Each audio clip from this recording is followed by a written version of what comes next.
Bonjour, Gilles ici pour actualité-dvd.com. Je vous parle du Blu-ray de Childhood's End. La mini-série réalisée par Nick Curran et distribuée par Universal et met en vedette Mike Vogel, Ozzie Ikile et Daisy Brett. Sorti en magasin le 1er mars 2016. L'humanité tout entière s'arrête lorsque d'énormes vaisseaux spatiaux se postent au-dessus des grandes villes de la planète. Les vaisseaux appartiennent à une race extraterrestre avancée qui exige de l'humanité qu'elle cesse ses activités guerrières et amorce une ère de paix.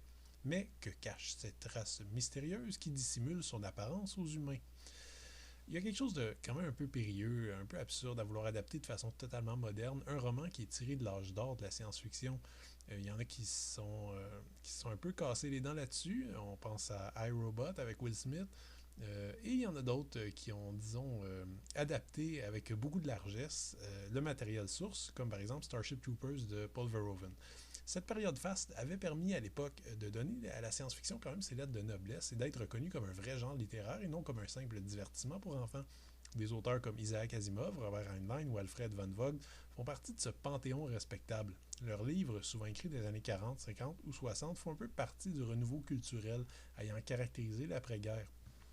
Childhood's End, ou Les Enfants d'Icare, dans sa version traduite, s'inscrit directement dans cette mouvance. C'est le livre qui a intéressé Stanley Kubrick et qui l'a motivé à contacter son auteur Arthur C. Clarke. Pour une question de droit, l'adaptation n'a pas abouti, ils ont décidé de créer ensemble une histoire originale qui a donné lieu à 2001, l'Odyssée de l'espace. On peut voir 2001 comme une version intimiste de Childhood's End qui propose sensiblement les mêmes thèmes d'évolution de l'humanité et de contact avec une intelligence extraterrestre supérieure, mais de façon beaucoup plus opératique et spectaculaire. En termes bien simples, c'est un excellent roman à la structure étrange, une invasion extraterrestre totalement inusitée qui s'étale sur plusieurs générations et qui partage à chaque époque des peintres des différents protagonistes. Bref, c'est le genre d'histoire qui se prête parfaitement bien au format de la mini-série. Je ne vais pas y aller par quatre chemins. Si on se fie aux productions habituelles du canal Sci-Fi, Childhood's End est largement sur le dessus du panier. Ne m'attendant à rien, dès que j'ai su que les concepteurs avaient décidé de moderniser le récit, j'ai été très agréablement surpris. Les fans du bouquin, par contre, qui recherchent une fidélité totale, seront sûrement déçus, et ce dès le départ. Disons que l'ambiance internationale qu'a voulu poser Arthur C. Clarke est bien vite flinguée par le choix purement commercial, je pense, de proposer des héros presque tous purement américains, y compris le personnage principal, le premier personnage principal du roman, le secrétaire général finlandais des Nations Unies, Ricky Stormgren, qui se voit transformé ici en fermier du Midwest américain. C'est pas le seul changement, mais à mon avis, c'est le plus important, celui qui change l'esprit clinique et un peu officiel du roman pour un esprit plus humaniste, plus chaleureux et émotionnel. Je comprends le choix, c'est une façon de créer des liens entre les héros et les spectateurs qui doivent quand même se taper 3 épisodes d'à peu près 1h20, et ça explique également le choix d'ajouter une sorte de triangle amoureux dans toute l'histoire ou de compresser la durée du récit considérablement, histoire que tous nos héros demeurent dans le portrait du début à la fin. J'aimerais pouvoir dire que ça marche, mais malheureusement, l'histoire qu'Arthur C. Clarke a écrite était déjà assez dense et touffue sans avoir besoin de sous-histoires additionnelles sur les tourments amoureux des héros. Obligés de faire des concessions, mais les scénaristes coupent parfois un petit peu trop dans le texte original.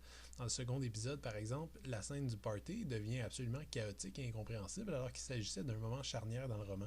Je dis pas que tous les choix sont mauvais, il y a des idées intéressantes, comme la façon dont les extraterrestres apparaissent pour la première fois aux humains, par l'intermédiaire d'êtres chers qui ont perdu la vie. C'est une façon, à mon avis, pas mal plus efficace pour secouer l'humanité que s'il n'était apparu que dans les écrans et à la radio. La mise en scène de Nick Curran, par ailleurs, est absolument irréprochable à mon avis. Pour une mini-série, c'est facilement un des trucs les plus esthétiques et beaux que j'ai vus. Ses cadrages sont élégants, faits avec beaucoup de goût et rend bien l'aspect un peu gigantesque de l'histoire. Même chose pour les effets spéciaux, dans l'ensemble assez épatant. Certains écarts par rapport au roman finissent tout de même par franchement agacer, notamment lorsqu'ils remettent en question la nature même des extraterrestres, et je suis pas certain qu'une sous-histoire sur une dévote chrétienne était bien nécessaire. Et en fait, pour ceux qui comprennent les tenants et les aboutissants de l'histoire, ça en devient totalement superflu. Ceci étant dit, le spectacle reste de qualité et de façon très très générale, l'essence du roman est respectée, ce qui pour un roman aussi sombre, froid, moralement très très ambigu et confrontant que celui-ci est en soi un exploit. Les 3 épisodes sont répartis sur 2 disques et présentés à 1 par 78 à la Morphique. Les pistes audio sont offerts en anglais DTS et HD 5.1 ou en anglais 2.0 et les sous-titres sont offerts en anglais également. Il y a des maquillages vraiment bien conçus, des effets spéciaux étonnants, et j'aurais vraiment aimé voir un making-of sur tout le tournage, ou peut-être simplement une featurette sur les choix qui ont été faits au moment de l'adaptation.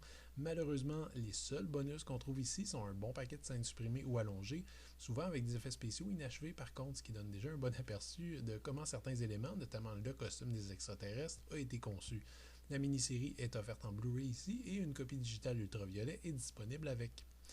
Les fans du roman Les Enfants d'Icare d'Arthur C. Clarke vont sans doute être très intéressés de jeter un coup d'œil à cette mini-série, sortie quand même sans flafla au Canada.